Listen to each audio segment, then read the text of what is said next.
ഭഗവാൻ കർമ്മയോഗത്തിനെ കുറിച്ച് ഇൻട്രൊഡ്യൂസ് ചെയ്തുകൊണ്ടിരിക്കുകയാണ്. കർമ്മയോഗം എന്തിനാ പറയുന്നത്? നമ്മളെപ്പോലുള്ളവർക്ക് കർമ്മയോഗമാണ് എടുക്കുന്നത്. നമുക്ക് ആധ്യാത്മിക ജ്ഞാനം പറഞ്ഞു കഴിഞ്ഞാൽ അത് മിക്കവാറും ബൗൺസർ കിട്ടും. ഭഗവാൻ ആദ്യം ആത്മാവിൻ്റെ തലത്തിലും ജീവൻ്റെ തലത്തിലും പിന്നെ നമുക്ക് വന്നു ചേർന്നിരിക്കുന്ന ജീവിത അനുഭവങ്ങളുടെ തലത്തിലൊക്കെ വിശദീകരിച്ചു എങ്ങനെ ദുഃഖമില്ലാതെ ജീവിക്കണം. അതാണ് ഭഗവത്ഗീത വായിച്ചു കഴിഞ്ഞാൽ ഒരു സങ്കടം ഉണ്ടാവില്ല എന്ന് അങ്ങനെയൊന്നും ആരും വിചാരിക്കേണ്ട. ഭഗവത്ഗീത പറഞ്ഞാൽ ഇപ്പോഴും സങ്കടത്തിലായി. പക്ഷെ ഭഗവാൻ എപ്പോഴും ചിരിച്ചുകൊണ്ടായിരുന്നു. ഭഗവാൻ പുഞ്ചിരിച്ചുകൊണ്ട് എല്ലാ സങ്കടത്തിൽ കൂടി കടന്നുപോയി. ഭഗവാൻ ആ സീക്രട്ടാണ് നമുക്ക് പറഞ്ഞു തരുന്നത്. ഇങ്ങനെയൊക്കെ ആണെങ്കിൽ ഞാൻ പറഞ്ഞ പോലെ ചിരിച്ച് നിൽക്കുന്നത് നമുക്ക് പോകാം. അല്ലെങ്കിൽ എന്തും ഇങ്ങനെ പിഴിഞ്ഞ് ബക്കറ്റിൽ ഇങ്ങനെ പിഴിഞ്ഞ് ഇട്ടിട്ട് ഇതാണ് പറഞ്ഞത്. അപ്പോൾ ആ കരയാതെ ജീവിക്കാനുള്ള സൂത്രമാണ് ഭഗവാൻ പറഞ്ഞു തരുന്നത്. അതിൻ്റെ അർപ്പിക്കുന്ന ഗൗരവത്തോടു കൂടി അത് മനസ്സിലാക്കാൻ ശ്രമിക്കാം. വ്യവസായാത്മിക ബുദ്ധി കുരുനന്ദന ബഹുശാഖായനന്ദാശ്ച തദ്വയോ വ്യവസായിന.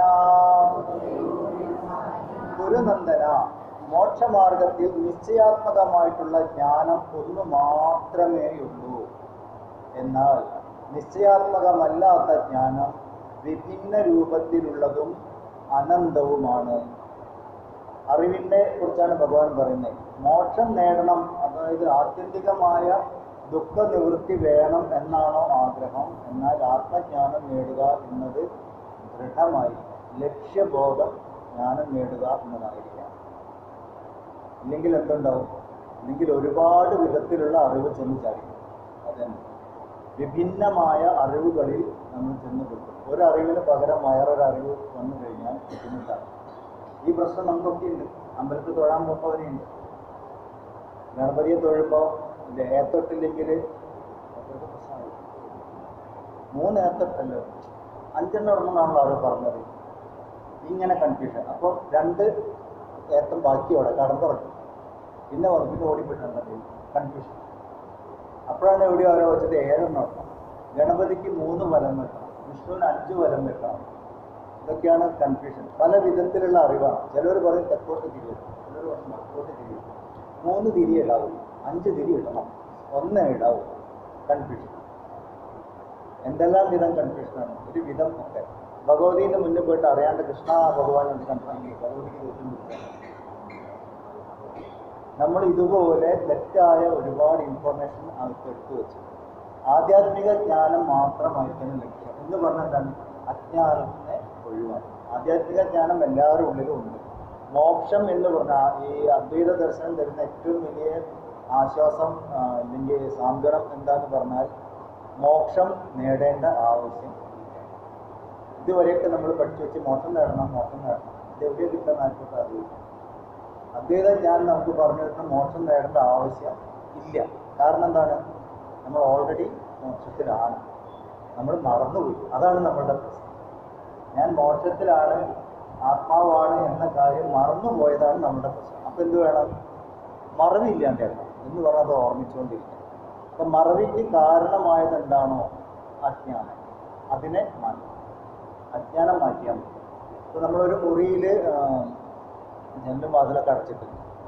എന്നിട്ട് കരച്ചിലാണ്. ഇവിടെ ഇരുട്ടാണ് അയ്യോ വെളിച്ചില്ല, കരച്ചിലാണ്. എന്താ ചെയ്യാനുള്ളത്? വെളിച്ചം അവിടെയുണ്ട്, ആകെ പോയിട്ട് ആ ജനലും വാതിലും തുറന്നിട്ടാണ്. അതാണ് അജ്ഞാനം നിൽക്കല്. വെയിൽ വന്നോളും ഉള്ളിൽ. അതുപോലെ നമ്മളുടെ ഉള്ളിലുള്ള ഈ കൺഫ്യൂഷൻ, ഭയം, പേടി ഇതൊക്കെ അങ്ങോട്ട് മാറ്റിക്കഴിഞ്ഞാൽ ആധ്യാത്മിക ജ്ഞാനം അത് തെളിഞ്ഞു വന്നോളും. ഇനി മുന്നോട്ട് പോകുമ്പോൾ ഭഗവാൻ അത് എടുത്തു പറയുന്നുണ്ട്. ഇതൊക്കെ എല്ലാവരും ഉള്ളിലുണ്ടെങ്കിലും ഇതൊന്നും ആർക്കും എന്താ മനസ്സിലാവാം. അർജുൻ്റെ ചോദ്യത്തിന് ഉത്തരമായിട്ട് ഭഗവാൻ പറയും. അപ്പോൾ പറയുന്നു ഇത് എല്ലാവരുടെ ഉള്ളിലുണ്ട്, പക്ഷെ 3 വിധത്തിൽ ഇത് മറയപ്പെട്ടില്ല, ഒഴിഞ്ഞിരിക്കുന്നു. ഒന്ന് ആദ്യം പറയുന്ന ഈ തീക്കനലിൽ പുക പിടിച്ചിരിക്കുന്ന പോലെ, വെണ്ണീര് പിടിച്ചിരിക്കുന്നത് പോലെ ഇത് മറിഞ്ഞിരിക്കുന്നത്. രണ്ടാമത് കണ്ണാടിയിൽ പൊടി പിടിച്ചിരിക്കുന്നത് പോലെ മറിഞ്ഞിരിക്കുന്നുണ്ട്.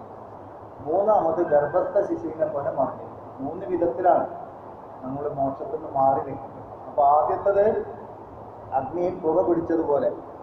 അപ്പം എന്ത് വേണം? ചെറുതായിട്ടൊന്ന് ഊതി കൊടുക്കും. പണ്ടത്തെ കാലത്ത് അടുപ്പ് കത്തിക്കുന്നവർക്കൊക്കെ അറിയും. ഇപ്പം അതില്ല. അപ്പോൾ ഒന്ന് ഊതി കൊടുത്തു കഴിഞ്ഞാൽ എന്താവും, അത് കത്തിക്കോളും. അത്രയും ആവശ്യം. ചെറുതായ പ്രയത്നം ചിലവർക്ക് ആവശ്യം, അവർക്ക് അത്ര ചെയ്താൽ മതി. ചിലവർക്ക് എന്താണ്, കണ്ണാടിയിൽ പൊടി പിടിച്ചതുപോലെ. അപ്പോൾ കണ്ണാടിയിൽ പൊടി പിടിച്ചത് നമ്മളെ കാണില്ല, പക്ഷെ എന്ത് വേണം, ഒന്ന് തുടച്ചു കൊടുക്കും. കുറച്ചും കൂടി പ്രയത്നം ആവശ്യമുണ്ട്. അപ്പോൾ മുഖം തെളിഞ്ഞു വരും. മൂന്നാമത്തത് ഗർഭസ്ഥ ശിശുവിനെ പോലെ. ഗർഭസ്ഥ ശിശു കാലമാകുമ്പോഴേ പുറത്തു വരും. ഡെലിവറിയുടെ സമയമാകുമ്പോഴേ കുട്ടി പുറത്തു വരും. അപ്പോൾ കാത്തിരിക്കണം. അപ്പോൾ എന്ത് വേണം, ആ ശിശുവിനെ സംരക്ഷിക്കാനുള്ളതൊക്കെ ചെയ്തുകൊണ്ടിരിക്കണം. എന്ന് പറഞ്ഞാൽ സാധനകൾ തുടർന്നുകൊണ്ടിരിക്കണം. 3 വിധത്തിൽ പ്രയത്നിക്കണം. ഓരോരുത്തരും അവനവൻ്റെ കർമ്മവാസനകൾ എങ്ങനെയാണോ, എത്രത്തോളം പുണ്യമുണ്ട്, അതിനനുസരിച്ചിട്ടായിരിക്കും ആധ്യാത്മികമായിട്ടുള്ള പുരോഗതി ഉണ്ടാവുക. ഞാനും ഒരു മാസം 2 മാസം ഗീതാ ക്ലാസ് പോയിട്ട് സൂപ്പറാട്ടോ, സൂപ്പറാണ്, കത്തി കയറി പോയിട്ട് ആ 10-12 കൊല്ലം ഇത് പഠിച്ചുകൊണ്ട് ഇപ്പോഴും ഞാൻ അവിടുത്തെ. ഇങ്ങനെ കമ്പാരിസൻ്റെ ആവശ്യം ഇല്ല. ഓരോരുത്തരും ഞാൻ 15 കൊല്ലയിൽ ആശ്രമത്തിൽ വരാൻ തുടങ്ങിയിട്ട് നീ ഇന്നലെ വന്നിട്ടല്ലേ ഉള്ളൂ, ഇങ്ങനെയും ചോദിക്കേണ്ട ആവശ്യമില്ല. അയാൾ 14 കൊല്ലം കുറച്ച് 364 ദിവസം കഴിഞ്ഞിട്ട് 365 ദിവസം, അതായത് 15ാമത്തെ കൊല്ലം തുടരുന്ന ആ ദിവസമാണ് അയാൾ വരുന്നത്. പക്ഷെ ആ ആദ്യത്തെ കഴിഞ്ഞുപോയി, നമ്മൾ കാണില്ല. എന്ന് പറഞ്ഞാൽ അയാൾക്കപ്പോൾ വന്നാൽ മതി. നമ്മളെപ്പോഴും ഗീതാ ക്ലാസ്സിൻ്റെ പരസ്യത്തിൽ നോട്ടിഫിക്കേഷൻ ഇട്ടില്ല, അമ്പലത്തിൻ്റെ മെസ്സേജ് വരുമ്പോൾ അതിൻ്റെ താഴെ കാണാം പുതിയതായിട്ടുള്ള ആൾക്കാർക്ക് ചേരാം. അപ്പം സാധാരണ വായിക്കുന്നവർ എന്താ വിചാരിക്കുക, ഇത് തുടങ്ങിയിട്ട് ഇത്ര കാലമായല്ലോ, സിലബസ് കുറേ മുന്നോട്ട് പോയല്ലോ. അങ്ങനെയൊന്നുമില്ല. ഇന്നാണ് വന്നെങ്കിൽ ഇതിൻ്റെ മുമ്പ് പഠിക്കാനുള്ളതെല്ലാം കഴിഞ്ഞ ജന്മത്തിൽ പഠിച്ചു കഴിഞ്ഞു. ഇന്നാണ് തുടരേണ്ട ദിവസം, കണ്ടിന്യൂ ചെയ്യേണ്ടത്. പിന്നെ നമ്മൾ പണ്ട് മംഗളമനോരമൊക്കെ വരുമ്പോഴേ ഠമാ അടിപൊട്ടി ബ്രാക്കറ്റിൽ തുടരും, ആരെ അടിച്ചെന്ന് അറിഞ്ഞ ഒരാഴ്ച കാത്തിരിക്കണം. അതുപോലെ ഇത് പറഞ്ഞ പോലെ ഇന്നാണ് നമ്മൾ പഠിക്കാൻ തുടങ്ങിയത്. ഇതിൻ്റെ മുമ്പുള്ളതെല്ലാം മുമ്പെപ്പോഴും പഠിച്ചു കഴിഞ്ഞു. ഇതെങ്ങനെ നമുക്ക് മനസ്സിലാവുക? അർജുനൻ ഭഗവാനോട് ചോദിക്കുന്നു, ഭഗവത്ഗീതയെ തന്നെ, ഞാൻ ഇത് പഠിക്കാനായിട്ട് ഇറങ്ങി തിരിച്ചു, പക്ഷെ ഇത് പഠിക്കുന്നതിൻ്റെ മുമ്പ് ഞാൻ മരിച്ചു പോയി, എന്ത് ചെയ്യും? ഇല്ലത്തന്നെ ഇറങ്ങി അമ്മാർക്ക് എത്തിയതില്ല പറയും. അതുപോലത്തെ ഒരു സ്ഥിതി, ഇത് മുഴുവനാക്കാൻ പറ്റില്ല, മരിച്ചു പോയി, എന്ത് ചെയ്യും?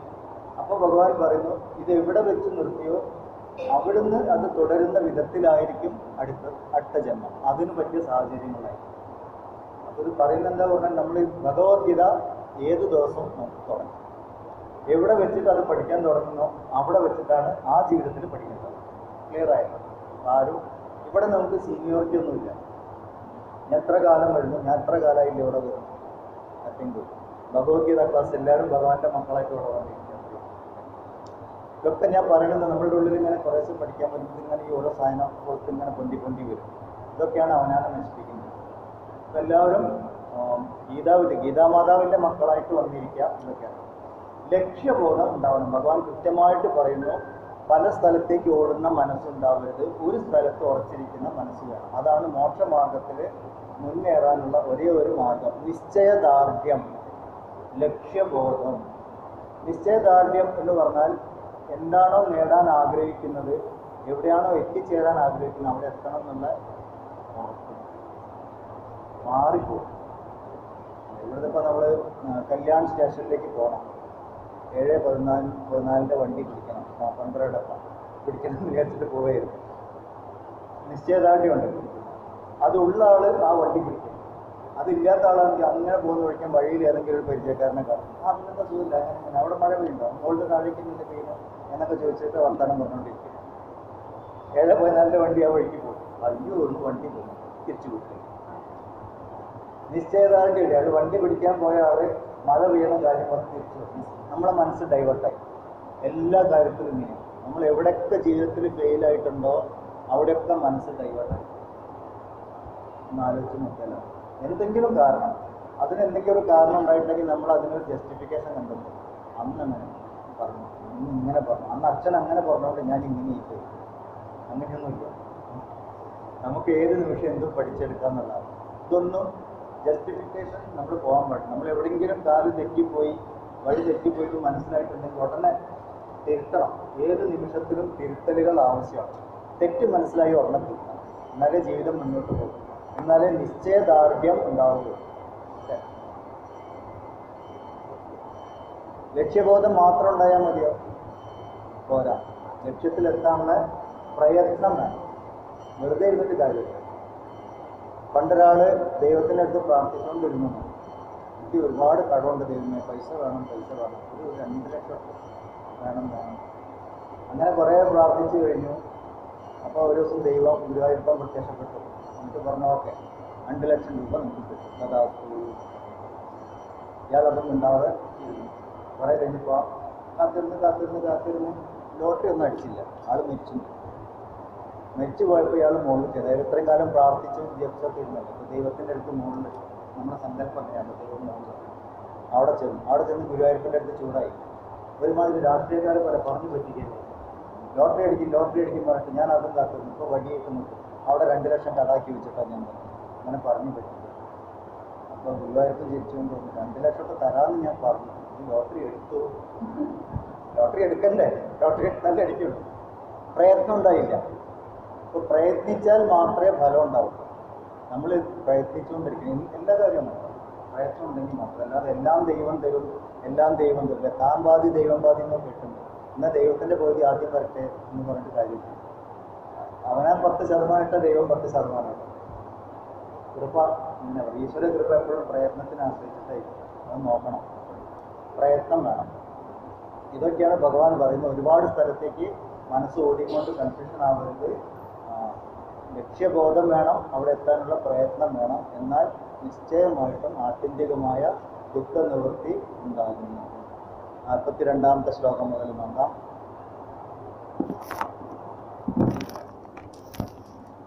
കൂടേക്ക് വെക്കാം. യാമി മാം പുഷ്പിതാം വാചം പ്രവദന്ത്യ വിപശ്ചിതഃ വേദവാദരദാ പാർത്ഥ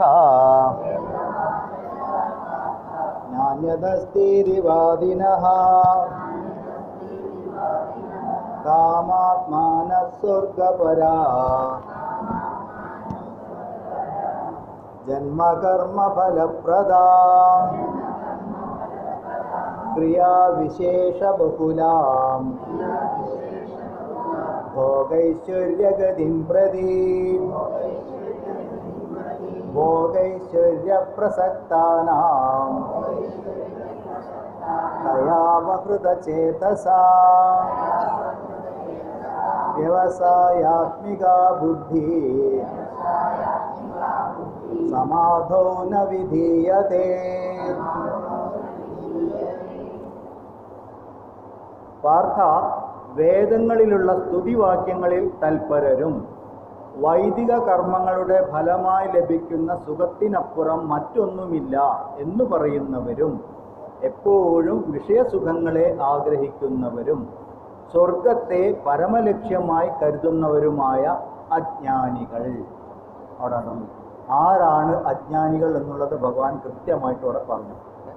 അജ്ഞാനികൾ പറയുന്ന ആലങ്കാരികമായ വാക്കുകളിൽ മയങ്ങി വിവേകം നഷ്ടപ്പെട്ടവരും ഭോഗത്തിലും ഐശ്വര്യത്തിലും ആസക്തരുമായവരുടെ അശാന്തമായ മനസ്സിൽ നിശ്ചയാത്മകമായ ബുദ്ധി ഉദിക്കുന്നില്ല.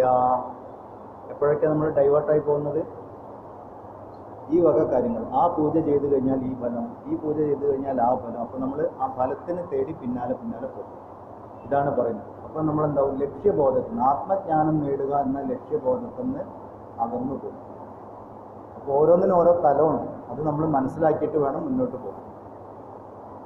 ഭോഗവും ഐശ്വര്യവും നേടുന്നതിനുള്ള ഉപായങ്ങളായ വിവിധ ക്രിയകളെ കൊണ്ട് നിറഞ്ഞതും അത്തരം കർമ്മങ്ങളെ അനുഷ്ഠിക്കുന്നതിൻ്റെ ഫലമായി പുതിയ ജന്മങ്ങളിലേക്ക് നയിക്കുന്നവയുമാണ്.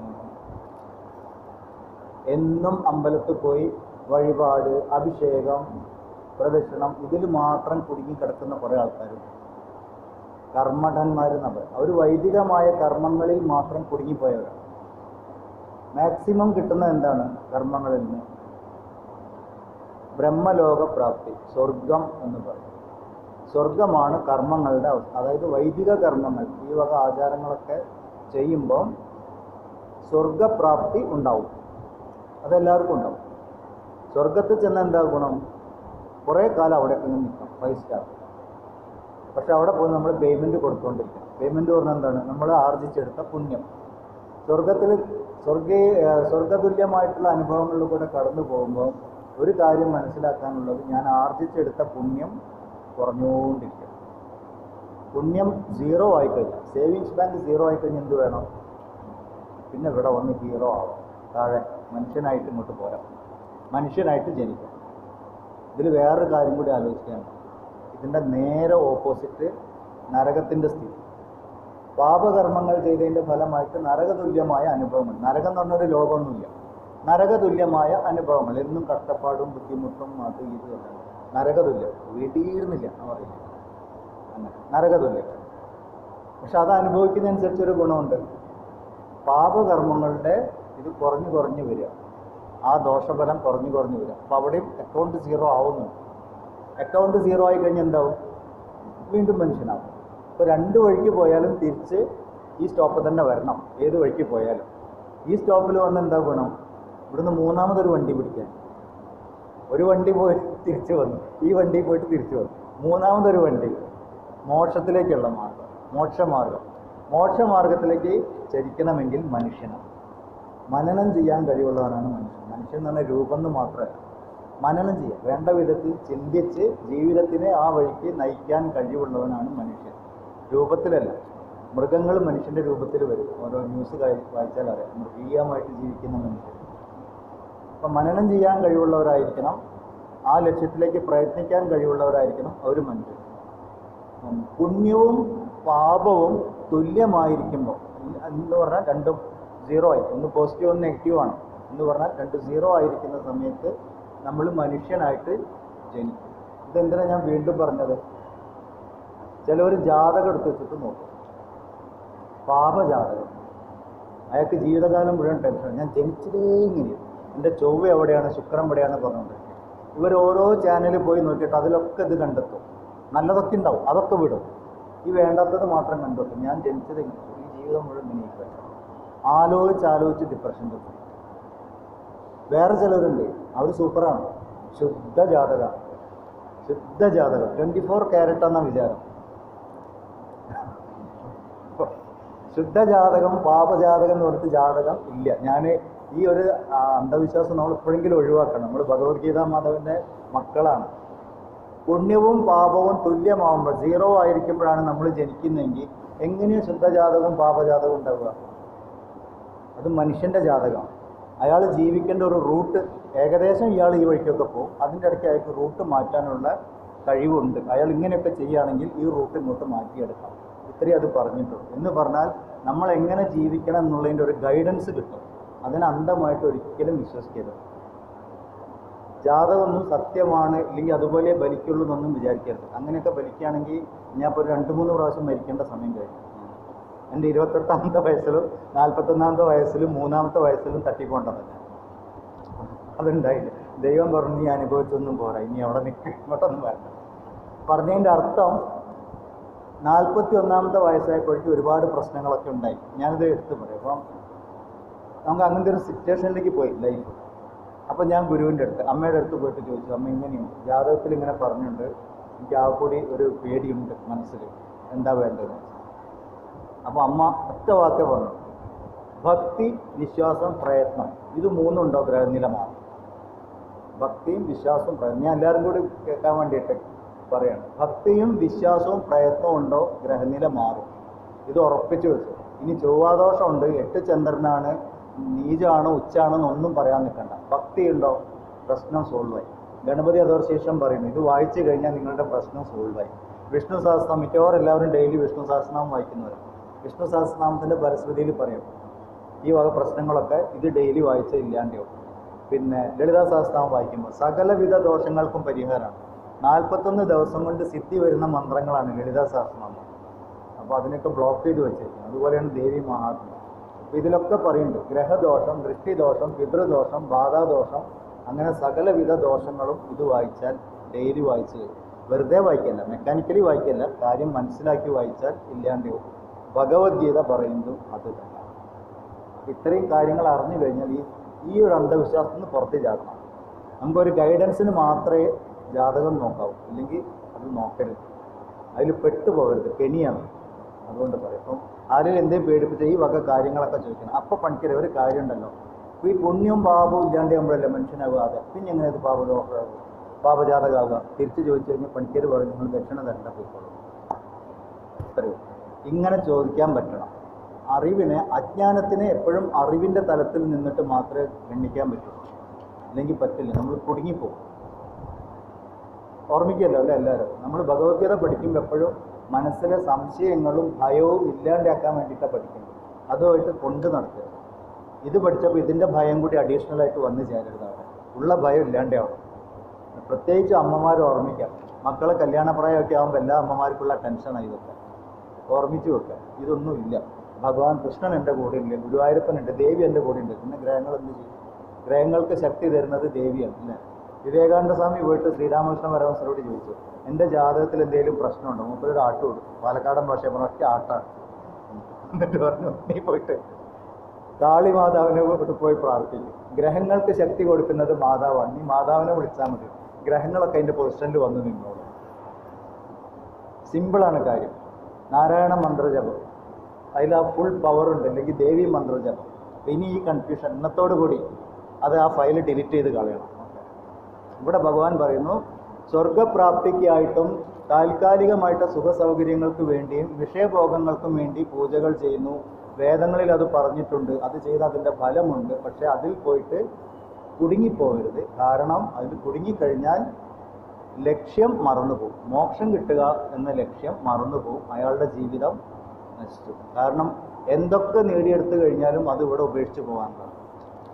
നമ്മൾ അടുത്ത ജന്മത്തിലേക്ക് പോകുമ്പോൾ ഈ ഭാണ്ഡത്തിൽ കൊണ്ടുപോകുന്ന ഭാണ്ഡത്തിൽ എന്തൊക്കെയാണ് വേണ്ടതെന്ന് തീരുമാനിച്ചു വെക്കണം. കഴിയുന്നത്ര കർമ്മവാസനകളുടെ ഭാണ്ഡം തീർത്തു വെച്ചിട്ട് പോകും. ഇവിടെ തന്നെ ഒക്കെ തീർത്തു വെക്കാം. എന്തൊക്കെ പ്രാരബ്ധങ്ങൾ വരുന്നുണ്ടോ അതിനൊക്കെ അനുഭവിച്ച് കർമ്മയോഗത്തിലൂടെ അനുഭവിക്കാം. 3, 4, 5 അധ്യായത്തിൽ ഭഗവാൻ ആ സീക്രട്ട് പറഞ്ഞു തരും. അപ്പോൾ അതോടുകൂടി കർമ്മവാസനകൾ ക്ഷയിക്കും. പിന്നെ പോകുമ്പം നമ്മൾ ഈ മോക്ഷം എന്നുള്ള ലക്ഷ്യത്തിലേക്കായിരിക്കും. ഇല്ലെങ്കിൽ ഭഗവാൻ പറയുന്നത് വീണ്ടും വീണ്ടും വീണ്ടും ഈ കെണിയിൽ തന്നെ വന്നു വീഴും. അതാണ് അവസാനം പറഞ്ഞത്. പുതിയ പുതിയ ജന്മങ്ങളിലേക്ക് നയിക്കും എന്ന് പറഞ്ഞാൽ ഇവിടെ പുനർജന്മം ഉണ്ടാവും എന്നല്ല പറഞ്ഞ്, സംസാര ദുഃഖങ്ങളിൽ നിന്ന് ഒരിക്കലും മുക്തി ഉണ്ടാവില്ല. അത് തുടർച്ചയായി വന്നുകൊണ്ടിരിക്കും. ഇതാണ് പറയുന്നത്. അപ്പോൾ വഴിപാടുകളും കാര്യങ്ങളൊക്കെ ചെയ്യുമ്പോൾ നമ്മൾ ദൈവത്തിനോട് പറഞ്ഞു, ദൈവം ഇതൊക്കെ എൻ്റെ താൽക്കാലികമായിട്ടുള്ള ദുഃഖശാന്തിക്ക് ഓക്കെ, പക്ഷേ എനിക്കിതൊന്നും അല്ലട്ടോ വേണ്ടത്, എനിക്ക് ഭഗവാനെ തന്നെയാണ് വേണ്ടത്. ഭഗവാനെ പിടിച്ചു കഴിഞ്ഞാലോ വേണ്ടത് വേണ്ട സമയത്ത് തന്നുകൊണ്ടിരിക്കും. അതിന് നമ്മൾ കൃപ പറയും. നമുക്ക് ചിലപ്പോൾ ഒരു 500 രൂപയുടെ ആവശ്യമുള്ളൂ, 5000 ചോദിക്കേണ്ട ആവശ്യമൊന്നുമില്ല. ആ വേണ്ട സമയത്ത് വേണ്ട. നമുക്കിപ്പോൾ 500 വേണ്ടെന്ന ഭക്തി.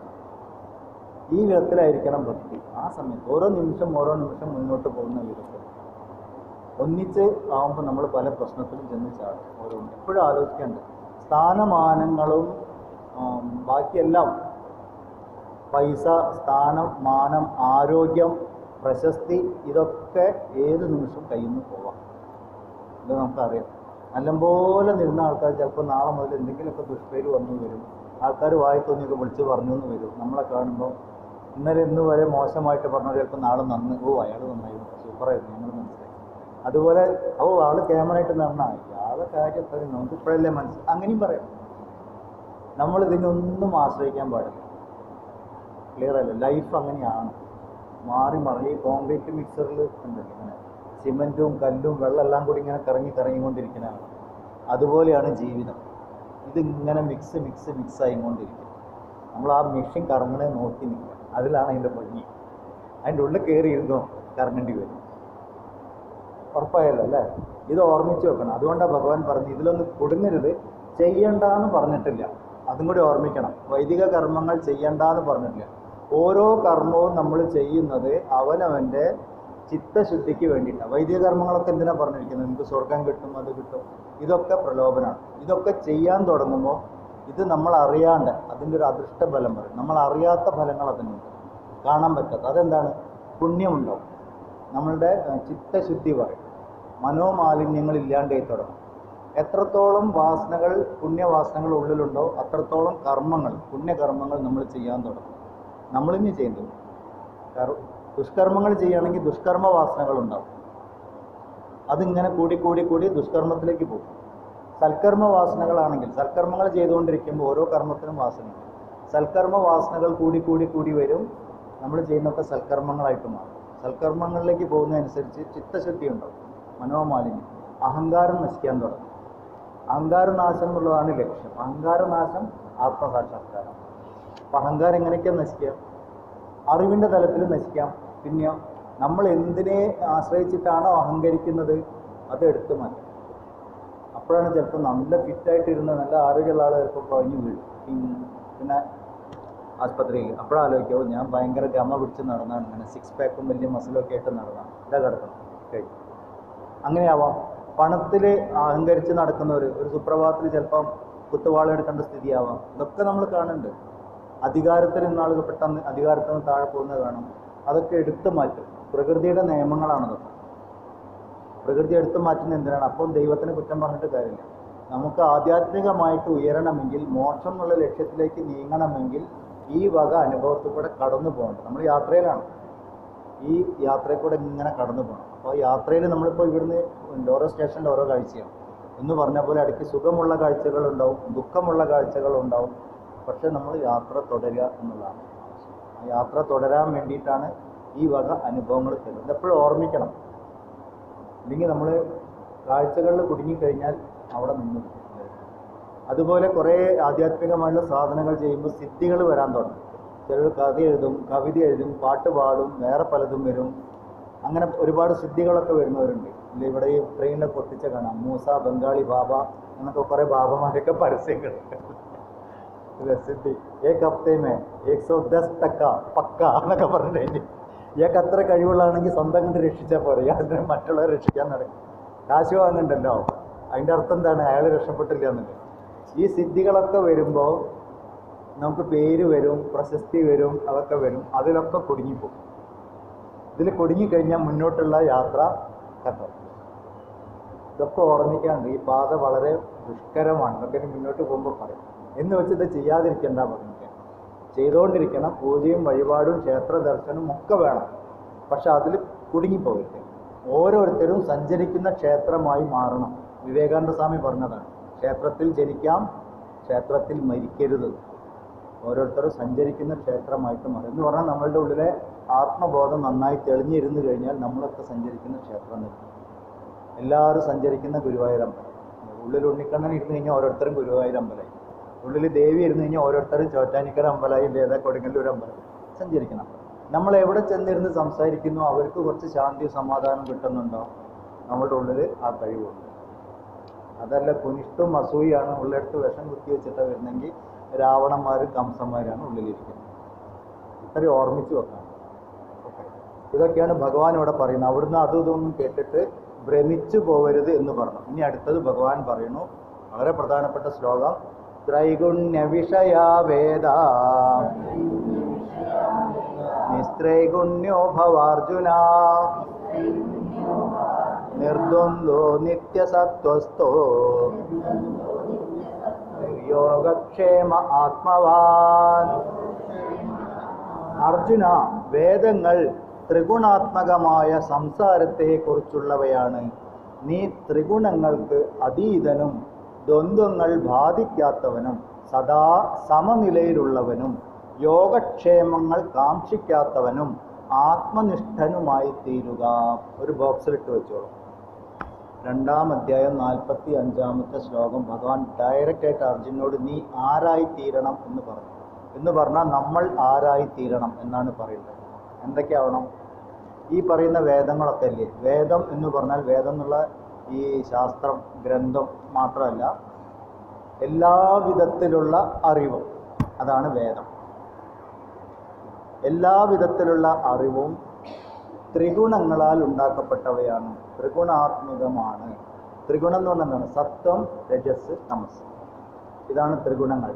ഇത് മൂന്നും മായയുടെ ശക്തിയാണ്. മായാശക്തി. മായാശക്തി നമ്മൾ അനുഭവപ്പെടുന്നത് സത്വം, രജസ്, തമസ് എന്ന തരത്തിലാണ്. ഇതിനെ നമ്മൾ ഗുണത്രയ വിഭാഗത്തിൽ വളരെ വിസ്തരിച്ച് പഠിക്കും. അപ്പോൾ ഏതൊരു അനുഭവവും ഉണ്ടായിക്കഴിഞ്ഞാൽ നമ്മൾക്കറിയാം, അനുഭവം ഉണ്ടാവുന്നു, അനുഭവം നിലനിൽക്കുന്നു, അനുഭവം ഇല്ലാണ്ട്. എല്ലാ അനുഭവവും അങ്ങനെ. ഇതിപ്പം 9:30 മണിക്ക് ഗീതാ ക്ലാസ് എന്ന അനുഭവം ഉണ്ടായി. 10:30 വരെ ഇത് നിലനിൽക്കും. 10:30 ആകുമ്പോൾ കഴിഞ്ഞു.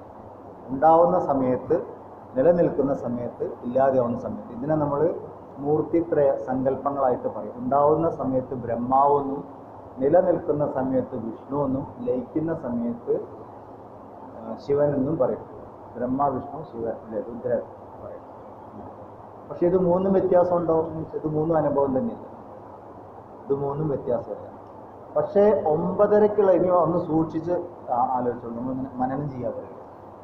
9:30ക്കുള്ള അനുഭവമല്ല 9:31 ഉണ്ടാവുക എന്ന് പറഞ്ഞാൽ 9:30 അനുഭവമുണ്ടായി. 9:31 9:30 ബ്രഹ്മാവ് 9:31 ആയപ്പോഴേക്കും വിഷ്ണു ശിവനും കഴിക്കും. ക്ലിയർ ആവണ്ടോ പറഞ്ഞേ? ഇതിനെ നമ്മൾ ഇനിയും ചുരുക്കും. 9:31 പകരം 30 സെക്കൻഡ് ഇതിനെ സംഭവിക്കണം. 9:30 അനുഭവമല്ല 30 സെക്കൻഡ് കഴിയുമ്പോൾ 30 സെക്കൻഡിന്റെ വ്യത്യാസം അവിടെയുണ്ട്. ഇങ്ങനെയാണെങ്കിൽ 9:30 തന്നെ 9:31 സെക്കൻഡ് ആകുമ്പോഴേക്കും ഒരു അനുഭവം ഉണ്ടായിക്കഴിഞ്ഞിട്ട് എന്ന് പറഞ്ഞാൽ ത്രിമൂർത്തികൾ മൂന്നാളും ഒരുമിച്ച് വന്നിട്ട്. ക്ലിയർ ആവുണ്ട് പറയുന്നത്? ഉണ്ടാവലും ഇല്ലാണ്ടാവലും ഒരുമിച്ച് നടക്കുക. പ്രശ്നമായി ഉണ്ടായ ഉടനെ തന്നെ ഇല്ലാണ്ടെന്ന് പറഞ്ഞാലും കുറച്ച് സമയമുണ്ട്. മൂർത്തിത്രയങ്ങൾ മൂന്നും കൂടി ഒരുമിച്ച് നിൽക്കും, അതാണ് ചോദ്യം എന്ന് പറഞ്ഞാൽ അത് നമ്മളുടെ ഒരു സങ്കല്പം മാത്രമാണ്. ഈ സൃഷ്ടി മുഴുവൻ ഇങ്ങനെ നിൽക്കുന്നു എന്നുള്ളത് നമ്മളുടെ ഭ്രമം മാത്രമാണ്. സ്വപ്നം കാണുന്നത് പോലെ. സ്വപ്നത്തിൽ എന്തൊക്കെയുണ്ട്? എന്തൊക്കെയോ ഉണ്ട്. 5 മിനിറ്റ് സ്വപ്നം കാണുമ്പോൾ ചിലപ്പോൾ ഒരു ജീവിതം മുഴുവനൊക്കെ സ്വപ്നം കണ്ട് തീർത്തുണ്ട്. 5 മിനിറ്റ് ഒന്നും വാങ്ങി പോയിട്ടല്ലേ ഉള്ളൂ. ഇപ്പം തന്നെ ഈ ക്ലാസ് കഴിയുമ്പോൾ എത്ര ആൾ എന്തൊക്കെ സ്വപ്നം കണ്ടിട്ടുണ്ടോ പറയാൻ പറ്റും. വീട്ടിൽ പോയി വന്നവരും നാട്ടിൽ പോയി വന്നവരൊക്കെ ഉണ്ടാവും. ഇതിൻ്റെ ഇടയ്ക്ക് മനസ്സിൽ പോയി വന്നോ അനുഭവം? അത് ഭ്രമമാണ്. ശങ്കരാചാര്യർ പറഞ്ഞില്ലേ, മാണ്ഡൂക്യ ഉപനിഷത്തിലൊക്കെ പറഞ്ഞ് ഇതും അതുപോലെ ഒരു ഭ്രമമാണ് ഈ അവസ്ഥ. ഇത് നമ്മളെപ്പോഴും ഓർമ്മ. ജഗത് ഭ്രാന്തി എന്ന് പറയാം. യാ ദേവി സർവഭൂതേഷു ഭ്രാന്തി രൂപേണ സംസ്ഥിത. ഇപ്പൊ ദേവി ഭ്രാന്തിയായി പാകലോകിയാന്നൊന്നും പറയണ്ടായി. ഭ്രാന്തി പറഞ്ഞാൽ ഇതാണ് സംഭവം.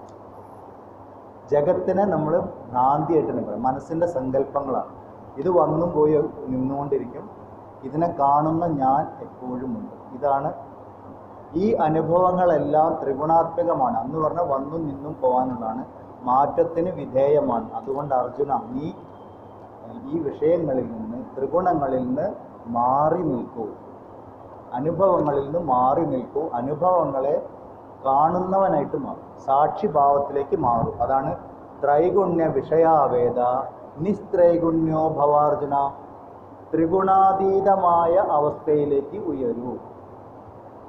ഗുണത്തിന് അധീനം, ഗുണാധീനരായിട്ടാണ് നമ്മളിപ്പോൾ ഉള്ളത്.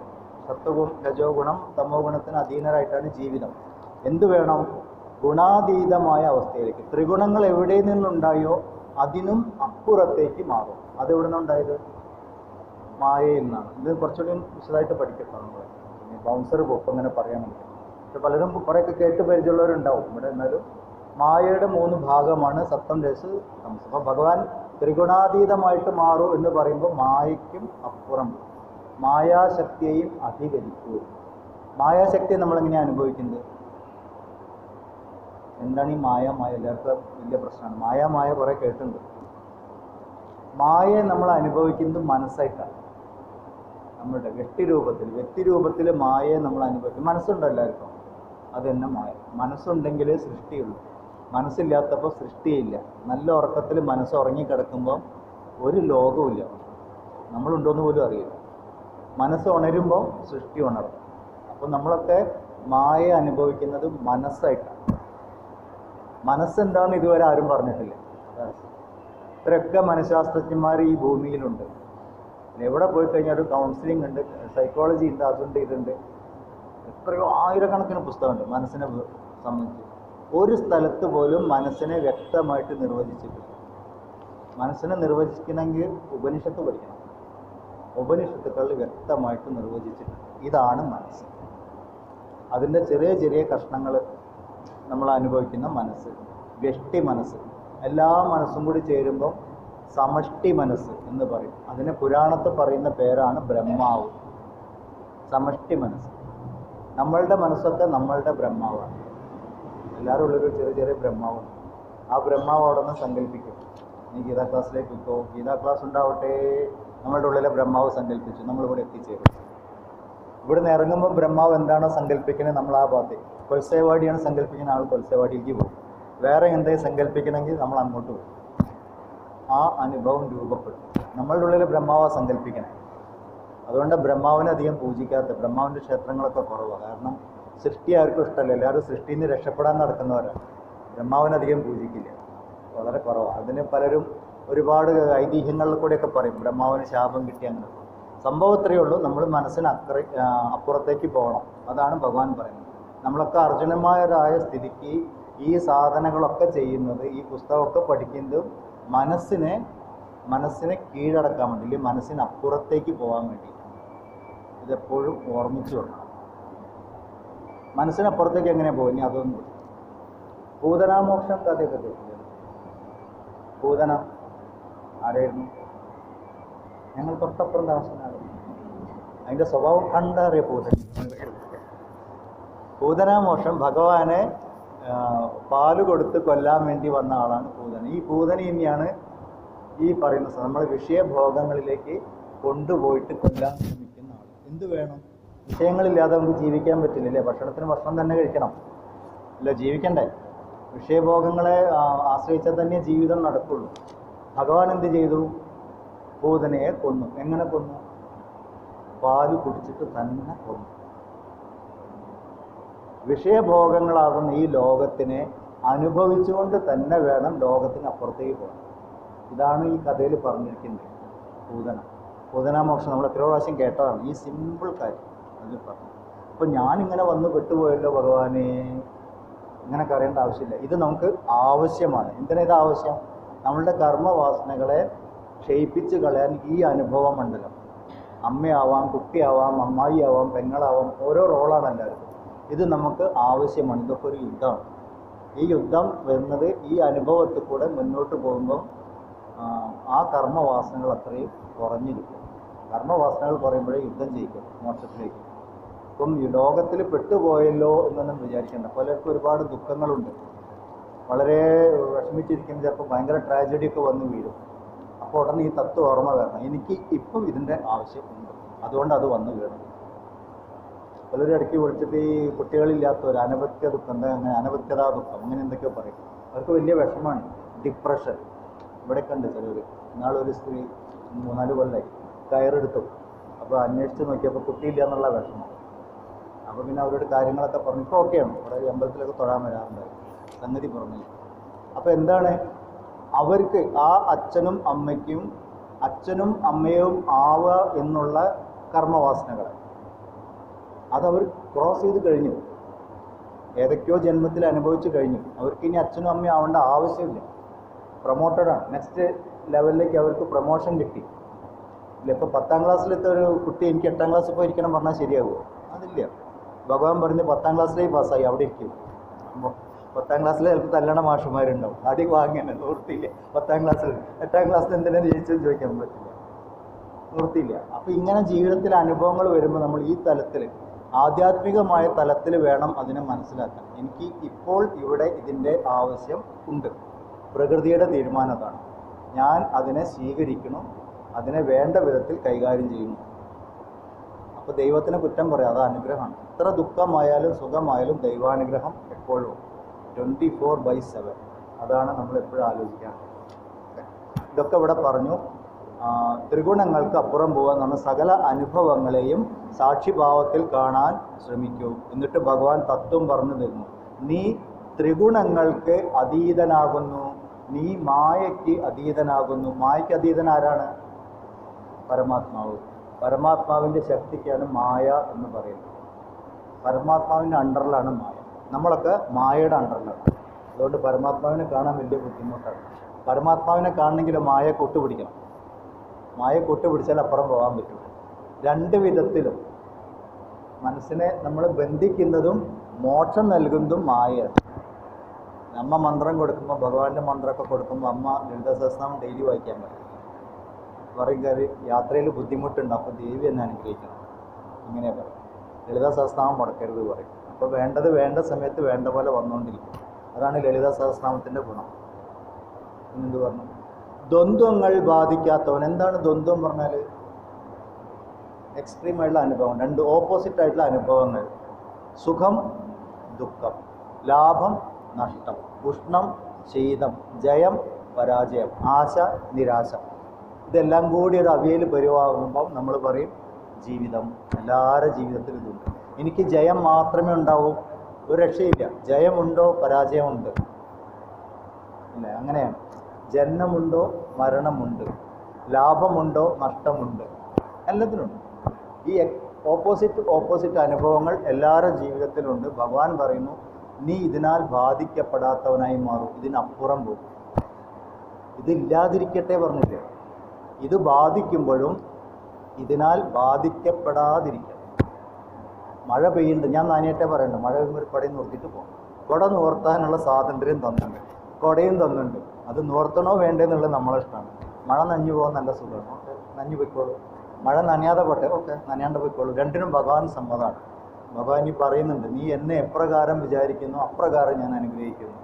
അപ്പോൾ നമ്മൾ എന്നും ഇതുപോലെ കഷ്ടപ്പാടുന്നത്, കൃഷ്ണ ദുഃഖം തരും, ദുഃഖം എന്നാ പിടിച്ചോ, ഇങ്ങനെ പ്രവർത്തിക്കുന്നവരുണ്ട്. അപ്പം അനുഭവങ്ങൾക്കപ്പുറം പോകൂ, അതാണ് പറയുന്നത്. എപ്പോഴും ഇതൊക്കെ പറയുന്നത് എന്തിനാണ്? ഓരോ അനുഭവം വരുമ്പോൾ ഇത് നമുക്ക് ഓർമ്മ വരണം. ഞാൻ അനുഭവമല്ല, ഞാൻ അനുഭവത്തിനോട് ചേർന്നിരിക്കേണ്ടവനല്ല, ഞാൻ അനുഭവത്തിനെ കാണുന്നവനാണ്. അനുഭവം എപ്പോഴും മനസ്സിൻ്റെയും ബുദ്ധിയുടെയും തലത്തിലുണ്ടാവുക. ശരീരം പ്രതികരിക്കാനുള്ളതാണ്. മനസ്സുണ്ടെങ്കിൽ അനുഭവം. ഈ ശകുന്തള ദുഷ്യന്തനെ ആലോചിച്ചിരുന്നപ്പം ദുർവാസാവ് കടന്നുപോയി, കണ്ടില്ല. കാരണം എന്താ? മനസ്സ് ദുഷ്യന്തൻ്റെ അടുത്തായിരുന്നു. മനസ്സ് എവിടെയാണോ അതേ നമ്മൾ കാണും. അപ്പോൾ അനുഭവം വരുന്നത് മനസ്സിൻ്റെ തലത്തിലേ വരും. കുഞ്ഞുണ്ണി മാഷ കവിത ഇടയ്ക്കിടയ്ക്ക് ഞാൻ ഓർമ്മിക്കുന്ന കവിത, ഞാൻ പലപ്പോഴും പറയുന്ന ക്ലാസ്സിൽ, കാക്ക പാറി വന്നു പാറപ്പുറത്തിരുന്നു, കാക്ക പാറിപ്പോയി പാറ ബാക്കിയായി. ഇതാണ് കവിത, കുഞ്ഞുണ്ണി മാഷ കവിതയാണ്. ഇതിലെന്താ ഇപ്പോൾ കവിത? അത് നിങ്ങൾ സ്ഥിരം കാണണം, അത് നമ്മൾ കണ്ടു. പക്ഷെ കുഞ്ഞുണ്ണി മാഷ വേറെ വിധത്തിൽ കണ്ടു. ഈ വന്ന് പാറിയിരിക്കുന്ന കാക്കകളാണ് അനുഭവം. അതവിടെ പാറപ്പുറത്ത് വന്നിരുന്നു, അത് പാറിപ്പോയി. പാറ അവിടെ തന്നെ, പാറ ഞാനാണ്.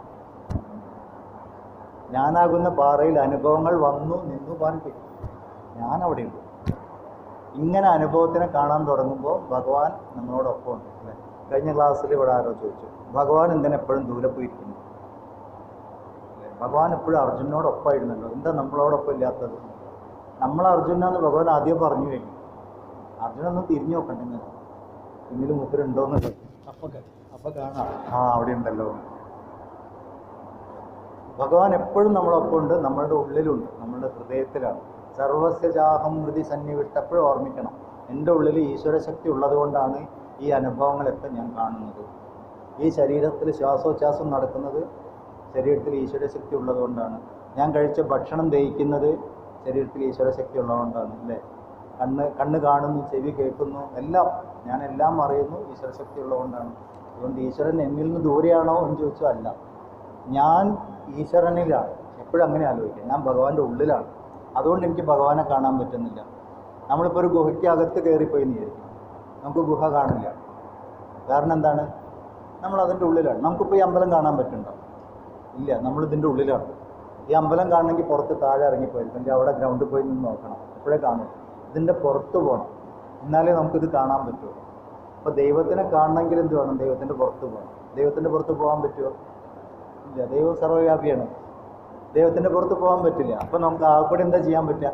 അനുഭവിക്കാം, ദൈവത്തിനെ അനുഭവിക്കാം. ഞാൻ ദൈവത്തിൻ്റെ ഉള്ളിലാണ്, ഞാൻ ഉണ്ടായതും നിലനിൽക്കുന്നതും ലയിക്കുന്നതും ദൈവത്തിലാണ്. ഇത് ഓർമ്മിച്ച് കഴിഞ്ഞാൽ രക്ഷപ്പെടും. ഇനി എൻ്റെ അനുഭവങ്ങൾ ഉണ്ടാവുന്നതോ അതും ദൈവത്തിലാണ്. ദൈവത്തിൽ നിന്ന് അന്യമായിട്ട് എന്തെങ്കിലും ഉണ്ടാവുമോ? അതാണ് അടുത്ത ചോദ്യം. ദൈവത്തിൽ നിന്ന് ദൈവമല്ലേ ഉണ്ടാവുള്ളൂ. മത്തം കുത്തിയ കുമ്പളം മുളയ്ക്കുക ചോദിക്കില്ല, ഒരിക്കലും മുളയ്ക്കില്ല ദൈവത്തിന്. അപ്പം അനുഭവമായിട്ട് വരുന്നതൊക്കെ ദൈവം തന്നെയാണ്. നമ്മളാണ് അതിന് പേര് കൊടുക്കുന്നത്. ഇത് നന്ന്, ഇത് മോശം, ഇത് ജയിച്ചു, ഇത് തോറ്റു. നമ്മൾ നമ്മളുടെ ഈഗോ ലെവലിൽ നിന്നിട്ട് അത് പറയും. ഇപ്പോൾ ഒരു കുട്ടി പരീക്ഷയ്ക്ക് തോറ്റു, കുട്ടിക്ക് വിഷമമാണ്, ട്യൂഷൻ ക്ലാസ്സുകാർക്കോ സന്തോഷമാണ്. അപ്പോൾ തോൽവി എന്നുള്ളത് ജയോ അങ്ങനെ ഇതല്ല, നമ്മളെ ലെവലിൽ നിന്നിട്ടാണ് ഇൻ്റർപ്രിറ്റ് ചെയ്യുക. അതാണ് വലിയ പ്രശ്നം. അനുഭവത്തിന് അനുഭവം മാത്രമായിട്ട് കാണുന്നവനായിട്ട് മാറും. അതാണ് ഭഗവാൻ പറയുന്നത്, ദ്വന്ദ്വങ്ങൾ ബാധിക്കാതിരിക്കട്ടെ. എന്നിട്ടാ സദാ സമനിലയിലുള്ളവനും തിദീക്ഷ. ഇത് നമ്മൾ മുമ്പ് പല പ്രാവശ്യം പഠിച്ച വാക്കാണ് തിദീക്ഷ. ഭഗവത്ഗീത മുഴുവൻ പറഞ്ഞു തരുന്നത് തിദീക്ഷ ഉണ്ടാവണം എന്നാണ്. അനുകൂലമോ പ്രതികൂലമോ ആയ സാഹചര്യങ്ങളാൽ സ്വാധീനിക്കപ്പെടാതിരിക്കുക, അതിനെ നോക്കിക്കാണും. അതാണ് തിദീക്ഷ. മനസ്സിൻ്റെ സംയമനം നഷ്ടപ്പെടാതിരിക്കുക, അതിനാണ് തിദീക്ഷ പറയുന്നത്. ഭഗവാൻ തന്നെയാണ് ഏറ്റവും നല്ല ഉദാഹരണം. ശ്രീകൃഷ്ണൻ ശ്രീകൃഷ്ണൻ എന്ത് പറഞ്ഞാലും ഭഗവാൻ തന്നെയാണ്. എന്നെ നോക്കുന്ന പറയുന്നത്, ഭഗവാൻ എന്നെ കണ്ടുപിടിക്കും. എല്ലാ പ്രശ്നത്തിലും മൂപ്പർ സ്റ്റഡി ചെയ്യുന്നു, എല്ലാ പ്രശ്നത്തിലും ഇൻവോൾവായി, എല്ലാം വേണ്ട പോലെ കൈകാര്യം ചെയ്തു. പക്ഷെ അതിനാലൊക്കെ ബാധിക്കപ്പെടാതെ മാറിയിരുന്നു. കാരണം ഭഗവാൻ അറിയാം ഇതൊക്കെ മായയുടെ കളികൾ മാത്രമാണ്, ഞാൻ മായാതി. നമ്മൾ ആ തലത്തിലേക്ക് എത്തണം എന്നാ പറഞ്ഞു. പിന്നെന്തു പറഞ്ഞു? യോഗക്ഷേമങ്ങൾ കാക്ഷിക്കാത്തവൻ, യോഗക്ഷേമം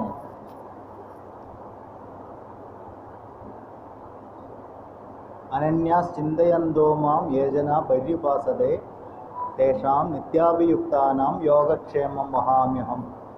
ഭഗവാൻ പറയുന്നുണ്ട്, 9-ാം അധ്യായത്തിലാണെന്നാണ് എൻ്റെ ഓർമ്മ ഈ ശ്ലോകമുള്ളത്. യോഗക്ഷേമം വഹാമ്യഹം LIC-ക്കാർ പറയും, കയ്യിനുള്ളിൽ എഴുതി വെച്ചു.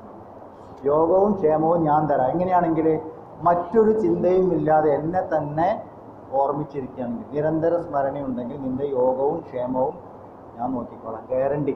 5000 വർഷങ്ങൾക്ക് മുന്നേ ഭഗവാൻ തന്ന ഗ്യാരണ്ടിയാണ്. അതിപ്പോഴും ഉണ്ട്. 1 വർഷത്തേക്കാകും 5 വർഷത്തേക്ക്. നമ്മൾ മാക്സിമം കിട്ടുന്ന ഗ്യാരണ്ടി 7 വർഷത്തേക്കൊക്കെയാണ്.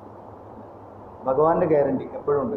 യോഗം എന്ന് പറഞ്ഞാൽ കിട്ടാനുള്ളത്, എന്തൊക്കെ കിട്ടണമെന്ന് നമ്മൾ ആഗ്രഹിക്കുന്നുവോ അതൊക്കെയാണ് യോഗം.